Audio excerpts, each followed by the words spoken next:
तो महादेव और श्री पार्वती जी नित्य तप्त कुंड में स्नान करने के लिए जाया करते थे ब्रह्म मुहूर्त में। एक दिन महादेव और पार्वती जी दोनों गए तप्त कुंड में स्नान करने, तभी देखा कि नन्हा सा बालक तप्त कुंड के बगल में सोया है और रो रहा है। पार्वती जी देख करके घबरा गई। जैसे ही बालक को उठाने की, महादेव बोले रुक जाओ, ये कोई मायावी बालक लगता है, इतने विशाल पर्वतों के बीच में तप्त कुंड के पास ये नन्हा सा बालक यहां कैसे आ गया? ये कहीं किसी राक्षस की चाल तो नहीं, कोई मायावी क्रिया तो नहीं हो रही है, इसको गोद में मत लेना। परंतु पार्वती जो इतनी करुणा है, इतनी दया है उनके चित्त में, वो बोली आप तो ऐसे ही सोचते रहते हो, अरे नन्हा सा बालक, इतना ठंड पड़ रही है, रो रहा है और आप कह रहे हैं गोद में नहीं उठाऊं। तुरंत पार्वती जी ने गोद में उठा लिया, कंबल में लपेट लिया, बालक को हृदय से लगाया। अरे इतनी रात्रि, इतना ठंड पड़ रही है और ये बालक ऐसे उघारा सा बैठा है।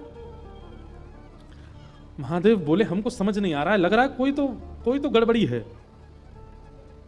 पार्वती जी बोली अब आप सोचते रहो, हम तो, हमारे हृदय का वात्सल्य भाव है, हम तो इस बालक को ऐसे नहीं छोड़ सकते।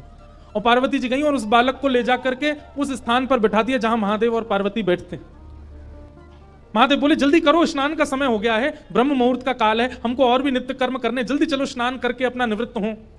पार्वती जी बोली ये बालक अकेले छोड़ के जाएंगे, रोएगा, इसको खेलने के लिए कुछ खिलौना देने पर, यहां बद्रीनाथ में कहां खिलौने आए?